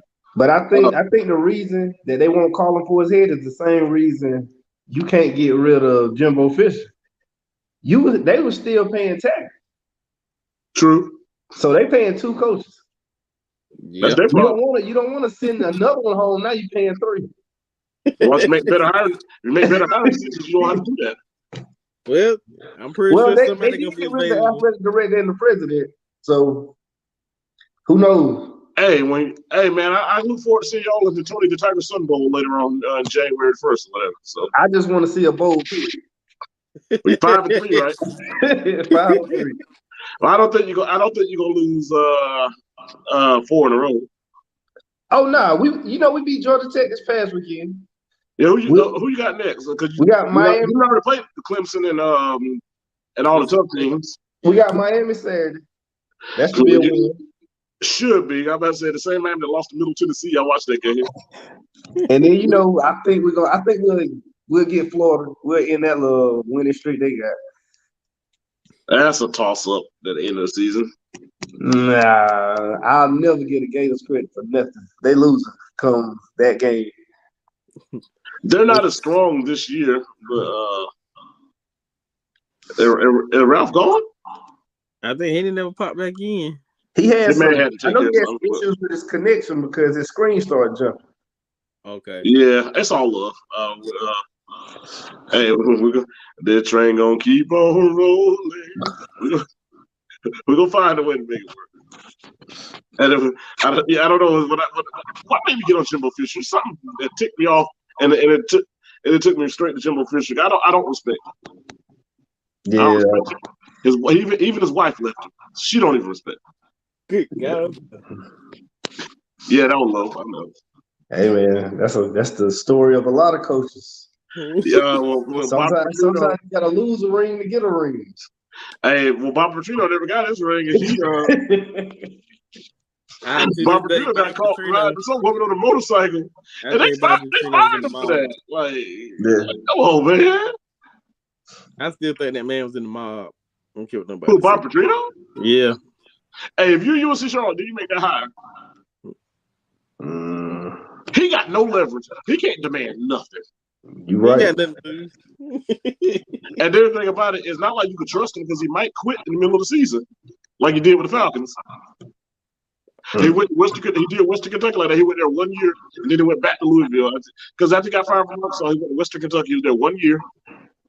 Now, but this is all I want at UNC Charlotte. I want Sam like, yeah. I want UNC Charlotte to make Pep Hamilton the head coach, and I want Jimmy Lindsey to be the defense coordinator. Well, let me ask you this: how many of y'all guys are gonna ride up the East Surrey Friday? I'm going. Yeah, because it's like right on the border of Virginia, right? I don't care where it is. I'll be there. We'll be there. The true Bearcat. Oh, yeah, my car, I got a car, and there's a gas station right down below my house. So, Lee said he gonna be there. You know, where there's blue and orange, I'll be there. Man, I do think them guys can pull it off though, man. They just play their game, they can pull it off. I mean, they're capable. Yeah. I mean, how much better could East Surrey be than Monroe or Forest Hills? Because I think Forest Hills might knock Shelby off on Friday. That's possible. I was going opposite. I think the Shelby Golden Lions are going to go into Marshallville and beat Forest Hill. And I'm just saying that to piss Jared off. They got a championship pedigree, so they gonna know what need to be done. But I think Forest Hills got a shot. I did not have any respect for Forest Hills before the Monroe game. Yeah, I thought it was overrated. I did too. And then I scored 21-19. Yeah. Hey, Jared, I mean, do you want to join in and join in with us a little bit, or you ain't in position to do that right now? If I'll drop the link. Forest Hills assistant principals. I'm just trying to see if he wanted, and he's a football guy, played at Richmond, so I want to see if he want to jump in and talk football. Is Barquell still coaching at Forest Hills? I have no idea, Jared. Is Barquell still coaching at Forest Hills? I don't think he is. I'm not 100% sure. I don't think he is. I know I ain't seen him at none of the clinics lately. At one point, I think he was a couple years ago, about 3 years ago. Might have been 4. I would love for him to come back home. Yeah. I never understood why he wasn't in S. I don't know him on a personal level to know. I mean, he's like when I see him, I speak to him, he speak that, but we're not personal enough to where I can ask him that. I might ask him. I think he can't join. Okay. Oh yeah, he reading a book. Hey, I look at him being a true principal, reading a book right now for our class. Look at him. I like that's that educated brother. I know you. Hey, when you gonna become a principal, Harris? Man, whenever first I'm gonna take care of business at 71st. But I feel like you didn't get that master's to be a special teams coordinator. I know that much. Nah. But it'll have to be a situation where I can continue to coach and be an administrator. Not too many counties let you do it outside of Scotland. Coach Rooms did it with us, assistant principal and head football coach. But you remember the reason why Coach Davis stopped being the football coach is because they wouldn't let him be the athletic director and the coach. Yeah. Yeah, at least that's what was told to me. Oh no, that's what happened. Because I was one of the ones that went in there and tried to argue for him. When I was like, man, we ain't gonna play if y'all don't let him keep being the head coach. And it didn't work out for us, and I had to end up. And you know what's so crazy? The current athletic director, and this is not an assassination on anybody's character. I'm just speaking of fact. The current athletic director is the basketball head coach now. Oh, yeah, I heard. That's what was surprising to me. Now I remember Coach Cruz being an assistant principal, but he was an athletic. Terry Maybe was the athletic director. Yeah, and then Yep. she came back to be the athletic director for a few years, maybe like 5 or 6 years ago. Mm. But and then she stepped down again. But in Cumberland County, they really frown upon Coach Jordan, who coaches the basketball team, is the current athletic director. This is the second year at the helm. Mm. So I don't know. Maybe there was a change in policy, or maybe we could discuss off the air. I don't know. You never know. You never know. But like I said, if history proves itself, has beaten the number 2 seed on the road. So yes, man. They done it. Anthony, one day if I see you in the street, I give you my real opinion about how some things work. But, man, I'm from Anson, so I already know. And honestly, me personally, I'm not knocking nothing, but I think the reason why a lot of them don't come back is because of certain opportunities that they don't get. I feel like to me. Well, I could be honest about this because I mean I am where I am. But whenever I graduated, I put an application in to come back to Anson just to be a PE teacher, and I never got an interview. So I was like, well, let me go get my master's. So I got my first master's, my executive leadership to get my principal's license. I was like, well, I'm still gonna apply for a PE job because I want to be a coach. Right. I've never gotten an interview in Anson County. And that's what me putting my most recent application in just to test the waters. Right after I got my second master's, and I'm like, I can't be a PE teacher with 2 masters.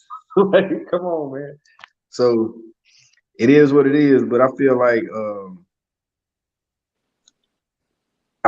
where I'm supposed to be at. Because if I wasn't, then I'd be somewhere else. So everything's working out for the best right now. That's a good thing. Maybe one day you'll be the principal at Anson High School one day. Yeah. Maybe. Joe Clark, come back and save us. Yeah. It'll be like, welcome back, Carter. I talked to because like Mr. McLean, he was my elementary school principal. Yeah, more. Oh, you were more. Okay. And then from what I hear, the next person in line was a ex-coach of mine. I know who you're talking about. And I had to talk to him. I know exactly what you're talking about. I had to talk to him. Nick and I had a conversation with that person's brother. Yeah, Marlboro. Yeah. And so I feel like whenever I'm supposed to be back, I'll be back. Right. Yeah, I know exactly what you're talking about. I used to text that person a lot, but I when I switched phones, I lost that person's number. I think if the person you're referencing is the next person in line, I think there'll be full investment in athletics again. Definitely. And one thing I like about that person isn't caught up in the political BS of it all. It's nope, not at all. It's a spade, and let's do what makes sense. And that's why I have such admiration for the coaches that I coached up under. I mean, the coaches that I played up under. If you look at him, his brother, Coach Kreger, Mike Curry, all those guys, it wasn't no politics. It was, this is what we need to do. Let's go do it. That's it. That's all. I miss Coach Curry so, man. I used to like him. Heck of a baseball coach, too. Yep. I used to love to hear him talk. Like, man, we're going to try to get us a victory this Friday. And then Marshall Ray, the best carpenter teacher in the world. And a good overall human being. His mother, Miss Ford Ray, was a great person as well. One thing I like about him and his mother, whatever, they saw people as humans, not as they didn't see people by race, they didn't see people by where they grew up, whatever. His mother saw people as human beings, and Marshall Ray shows that same level of humanity. So I got nothing but respect for Marshall Ray and his entire family. Yeah. Oh yeah. Like I said, the coaches change. I hope it on a good foot is going back to a good standpoint. You know what I mean? Like I want to see it go back to where it was like, oh, we're not gonna circle this as a win. on our record sheet. More so like, dang, we got to go to Anson County and we got to play them. You know what I mean? Well, you know what? I think it's like that now. A lot of people that I talk to, a lot of coaches, they'll see the Anson game on the schedule because they know I'm from Anson. So I catch it from all angles. I coach with a Richmond County guy, so me and him go back and forth. But I think people still hate coming to Anson because you don't know what Anson team is going to show up. You see the potential on film. Oh yeah. So you know if you don't come in and do what you're supposed to do, you can lose. Yeah. But you also see on film they'll make a few mistakes at the wrong time, and that's going to give me a chance. Yeah, self-destruction. So I don't think Anson is everybody's homecoming yet. We playing more homecomings than we should be playing, but yeah, I still think there's a nervousness to playing Anson County. I know it's just now that we like when we go to the games is you remember it's packed out houses, right? Barely can sit down in the bleachers. But now it's like you sit where you want to sit. Now it's kind of like sad in a sense. Yeah, like you knew what it used to be. Like this place was like. Well, and I think a lot of that not only because of the struggling state of the program, but the lack of local news coverage. Like if we weren't doing what we're doing now, there wouldn't be any coverage of it. Right, and that's why I told you guys last week. I'm glad that y'all are actually doing it. Man, I was tired of logging in, looking at the Answer Record and the Express, and I don't see no scores. Like when did they start doing that? I remember when I was in school, you couldn't pick up a newspaper without something about Answer Sports in it. Front page, middle. You remember they used to have the programs at the beginning of the season where they would break down position groups and all that kind of stuff. Well, like I told you, the Answer Record lied to me earlier this year, so I don't believe anything that they say. Man. I want to do this to put it out there because I see other places do it. I've been doing research on YouTube, and we talked about this with Ralph before the season even started that we wanted to cover this team during the season.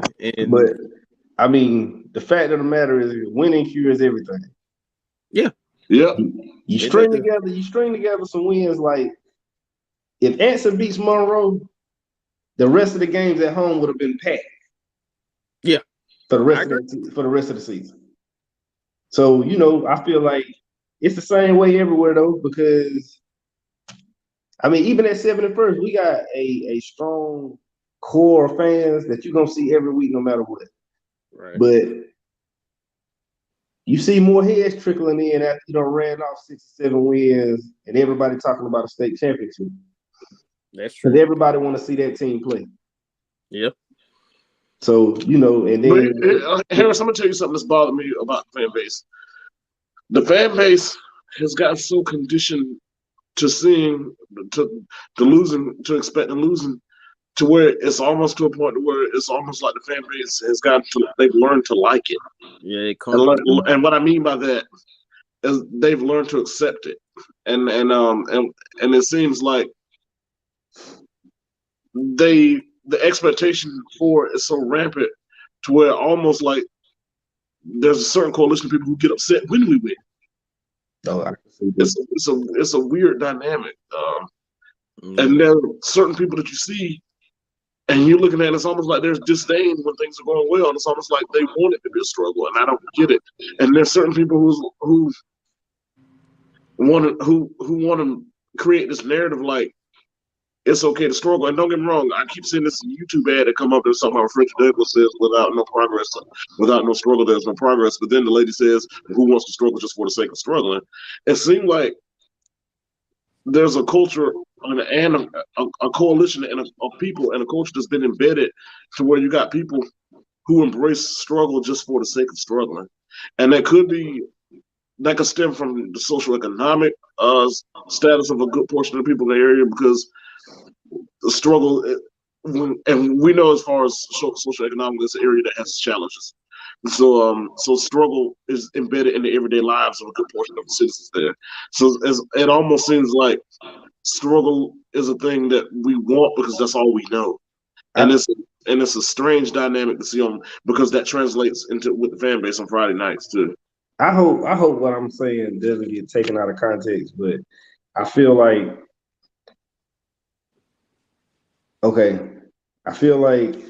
it's not that they don't want Anson to be successful.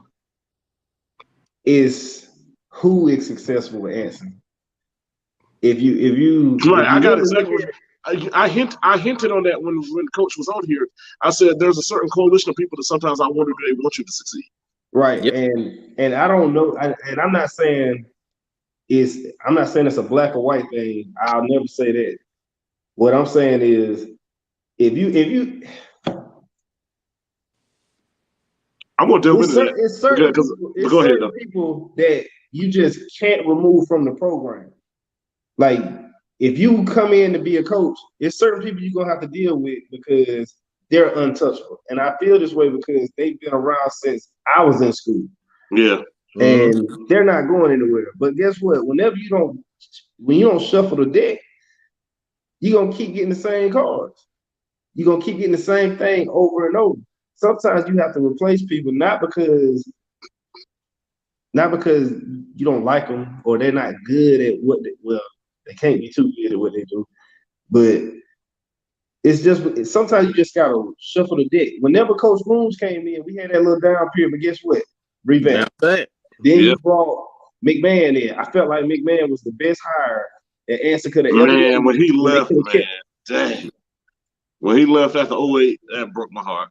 And it's just like sometimes, man, you gotta bring new faces in, fresh faces in. And you got so many people that's been successful in athletics and Anson, like Antoine Marsh, that's right there in Anson County. You got Cedric Holt that's right there in Mecklenburg County. And I've talked to these guys personally and was like, hey, man, I'm doing this for the kids. Will you get involved if I get it set up? And they said yes every time. So I know if anybody reaches out to them and say, hey, man, will you come talk to the kids? Will you come show them a little bit? They'll do it. You just got to reach out to them. I'll tell you another guy who's soliciting his services to work with quarterbacks. I know you remember Antonio Miller that played for Olympic, played at Tennessee Chattanooga. Mm-hmm. And I'm just saying in general, I know a couple of years ago that he was making it known like, hey, if anybody needs someone to work with quarterbacks, that his services were available. I'm saying there are people out there who I think, and this is not me knocking any individual. I'm just saying there are people out there who I think will be willing to render their services. We just have to have that line of communication open. Yeah.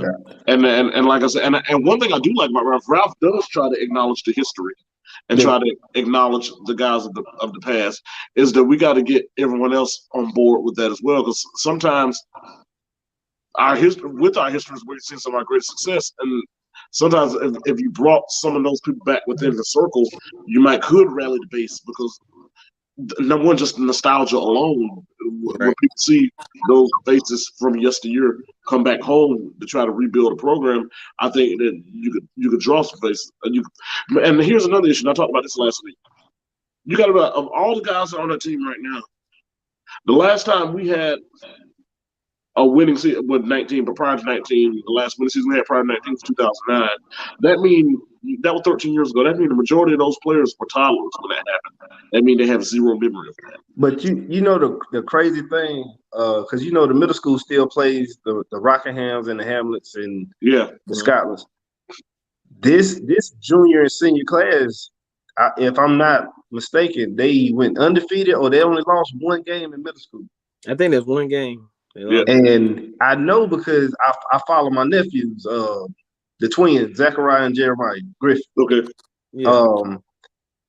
And I remember them boys whooping people. So I don't know what happened from now to then, but it's definitely in them. Just like with 25, the one y'all keep talking to, man, that kid nickname is Rocket. He can fly. Like, he's been killing it since he was young. So you know what's so crazy about that? That dynamic you mentioned has been an issue even before Jackson got here.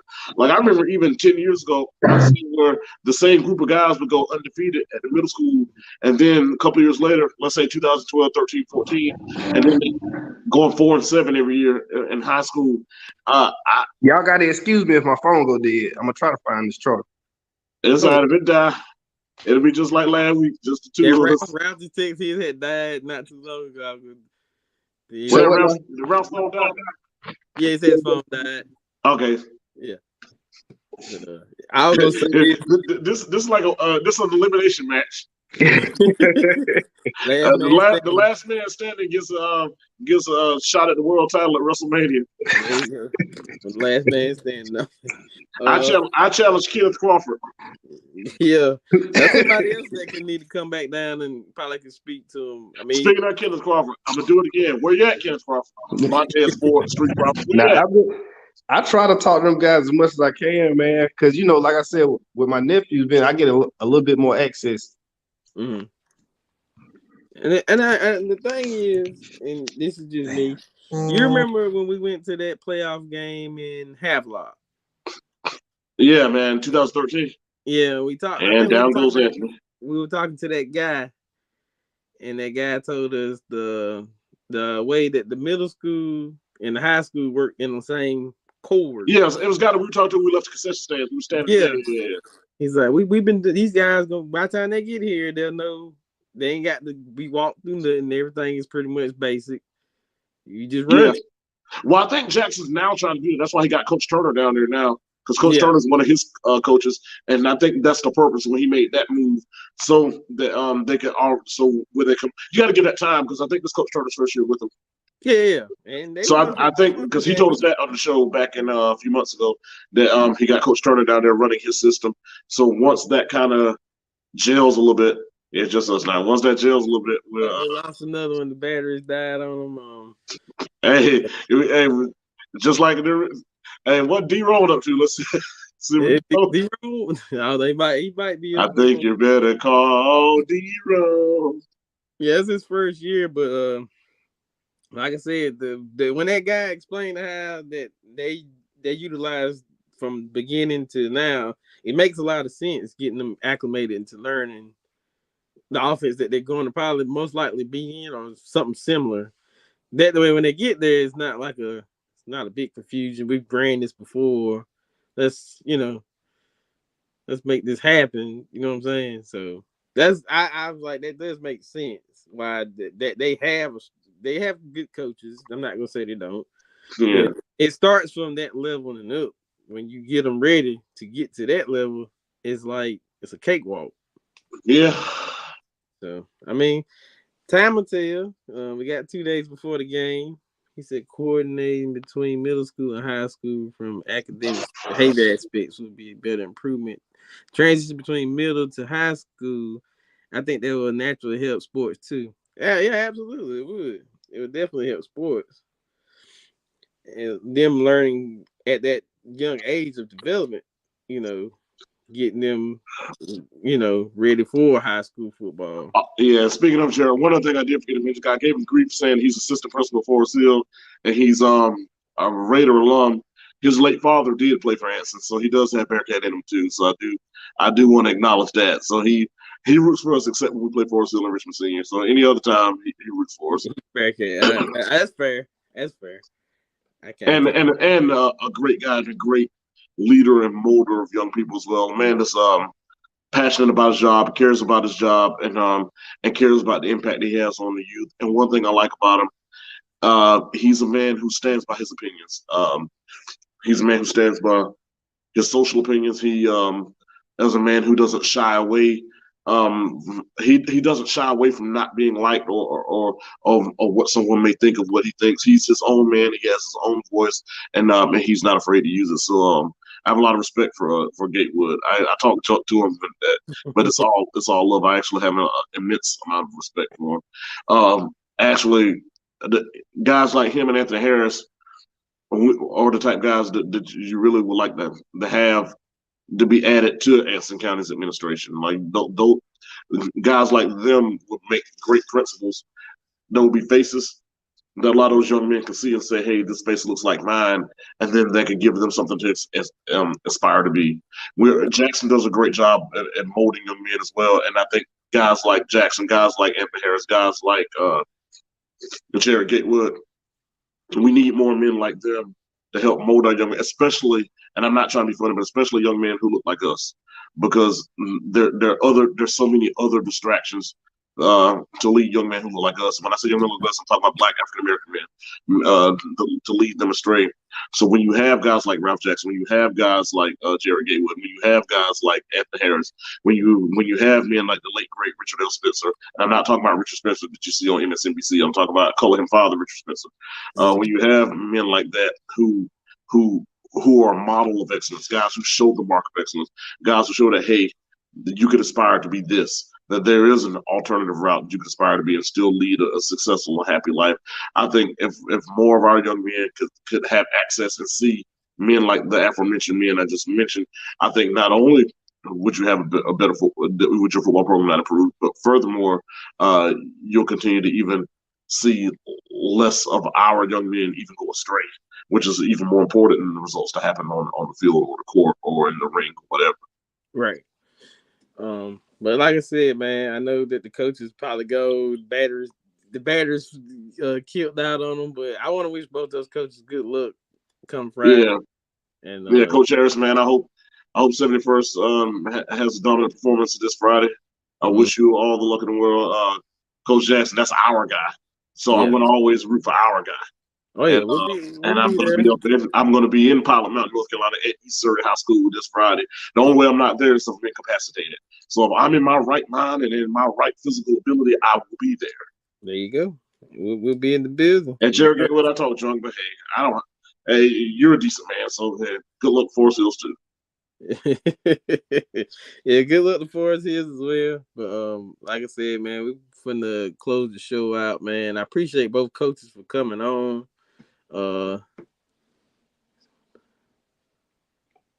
Need more of us to join. Yeah. That's right, man. But go ahead, Nick. I just wanted his message to be seen. And well, he got one more message. Bring back the W. I take that. That's a good one. Bring back the W. That's the goal. That's the goal, man. Bring back the W, man. Like I said, I'm with you on the answer record thing. It's kind of messed up that y'all didn't go out there and do anything that you said you would, but it's okay. We're gonna do what we do here. We're gonna still keep it rolling because I think people enjoy the fact that I've seen, like I said, I was telling him, I've seen other places, other counties do this type of media on social media, pregame stuff. I've seen some Charlotte Mecklenburg ones do it. I've seen I forgot what the other place was, but they have an outlet, a live media outlet. So thanks for. Oh yeah, man, we're gonna try to keep it rolling, man. You know what I mean? This is something, cause like I said, man, they don't put it in the paper. I want to answer his question. I don't know, but I know you can get some custom-made Aston apparel from Ashley Cohen Cole. Yeah, Ashley Cole. Ashley Cole, reach out to Ashley Cole. That's the wife of Sam Cole. She make custom-made apparel. Yep. So if you're trying to get some Anson County stuff, hit her up.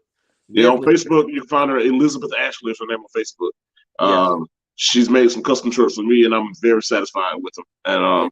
And she can make whatever you need. And I'm definitely gonna. I do need to get in touch with her because I'm definitely trying to get some shirts made for the podcast. Some pretty dope shirts for the podcast. Might do a few giveaway shirts or something like that. But like I said, man, I want to do this to reach out because in the past you had an outlet. The paper was the outlet for sports, football in general. But now it seems like when they went down here, they just said, I'm not gonna say that word, but they said, you know what? But I'm not. So I'm gonna keep it rocking out, and I'm going to do what I can to bring some awareness to this program. You never know who's watching. True. That's what I say. So somebody may be out there that wants to help this program out. Somebody may reach out some kind of services. This is what this is for. It's for this. It's not for views. It's not for money. I'm doing this for free out of my time. I could be doing anything else in the world right now. I worked all day, but guess what?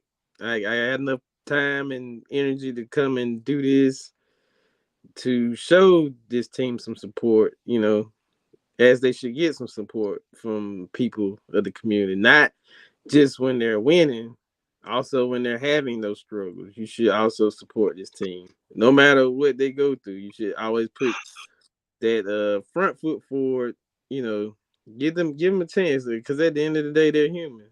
You know what I mean? They have feelings like we have feelings. They want to have some.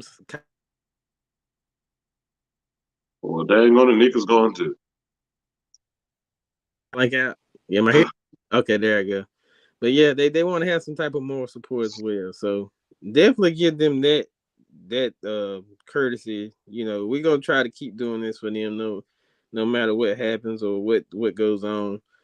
Um, definitely support them, man. If you can, share this video out to as many people as you can. That's the goal I want to do. It's not about the money. It's about getting this video out and letting people know that these kids do matter. They want that kind of moral support. They need a fan base, and this is the outlet for it, man. Right now, this is the outlet. Since the paper won't do it, hell, I'll do it. You know, for free. So there you have it. And with that being said, we up out of here. Like a new year. See you Friday. Yes, sir. Live at the game. I might try to go live at the game. We're gonna see how that works out. We'll see what kind of connection we got. We might broadcast this live to people that couldn't go. So Hey, that sounds like a winner. so y'all stay tuned, and appreciate it, man. Everybody that came through tonight. We appreciate y'all for just staying with us for 2 hours of your night, man. This hearing these men out, because this is what they are. They are men trying to help young men become successful citizens in America. So, with that being said, we up out of here. I'll check y'all next week or Friday, and we'll see you. Take care. Peace.